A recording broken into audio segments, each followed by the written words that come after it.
আপনি কেমন কিছু বলবেন ভাইয়া? বলতে বলছেন, সমস্যা নাই, বলেন। May I help you? না মানে আপনি তো অপরিচিত, হেল্প কেন নিব?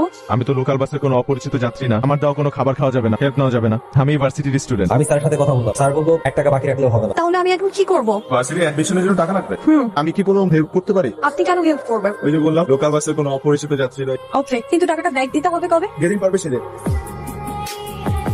ঠিক আছে তাহলে বাই। বাই বাই দা, thank you so much. Welcome. গাড়িটা সুন্দর না? ভাড়া কত নিল? 4000। একটা মেয়েকে পড়ানোর জন্য তুই 4000 টাকা খরচ করবি? আমি কিন্তু ওই মেয়েকে বলে দিবি গাড়িটা তোর না, রেন্টাকার থেকে ভাড়া করে এনে ফুটানে দেখাচ্ছিস। ওকে বলে তো কি লাভ? আমার কোনো লাভ নাই, বাট আমি চাই না যে তোর লস। তুমি চলে আসছো? আমি কিন্তু লেট করি নাই। আমি একটু আগেই চলে আসলাম। চলো, গাড়ি তো ঠিক ধরেছি, গাড়িটা আমার না, আমি রেন্টে কার থেকে ভাড়া নিয়ে আসছি। আমার খুব ইচ্ছে ছিল আমার রাজ্যের মহারানীকে একটি আরামদায়ক বাহনে চড়িয়ে কোন একটি মনোরম পরিবেশে কফি খাওয়াতে নিয়ে যাবো। আমি বুঝি মহারানী? যে মহারানী, এখন আমাদের যাওয়ার অনুমতি কি আছে? অনুমতি দেয়া হোক। এই যে মহারানী, আপনার কফি। আপনি খুশি হন নাই? মহারানী অভিভূত। মহারানীর কাছে একটা জিনিস চাইলে সে কি রাখবে? হ্যাঁ রাখবে, কি জানো, মন খুলে বলতে পারে। আমি মহারানীকে চাই।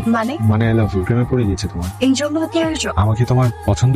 না, ওকে পছন্দ। আই লাভ ইউ টু বলতে হবে। হ্যাঁ। I love you too. Dharitri আমার গার্লফ্রেন্ড, ও আমার সাথে ঘুরে, আমি ওর সাথে ঘুরি। আমি ওর পিছনে ঘুরি না, তোর মতো স্বার্থপর না যে নোটসের জন্য পিছন পিছন ঘোরাঘুরি করি আমরা। তুই ধরিত্রীকে নিয়ে আমার কোনো জ্ঞান দিতে আসিস না। আমি তো তোকে বাইক দিয়ে তোমার টাকা ধার দেওয়া করি, ওই আমি তো তোকে কোনোদিন কোনো খোটা দিই নাই। বন্ধু বন্ধুর জন্য এতটুকু করবে, এটা স্বাভাবিক। ভাই আমি মাপ চাই, তোর কাছে অসংখ্য ধন্যবাদ, আমাকে এতদিন হেল্প করছিস, আর কিচ্ছু দরকার নাই তোর আমার। এখন এই মুহূর্তে তোর সাথে ঝামেলা করা কি দরকার বলতো? আরে বাদ দে তো। ক্লাস শেষ। আরে না, পাখি দিয়ে চলে আসলাম। একদিন এমন কষ্ট দিব অনুধাবন করার ক্ষমতা থাকবে। কবে যে আমরা এক বাড়িতে ফিরবো? বিয়ের পর। তাহলে আমাদের দুই পরিবারকে আমাদের সম্পর্কের কথা জানিয়ে দিই। এই না, এখনই না। ঠিক আছে তাহলে কদিন পর। থ্যাংক ইউ দোস্ত, আমি বিকালের মধ্যে বাইক ফেরত দিয়ে যাচ্ছি।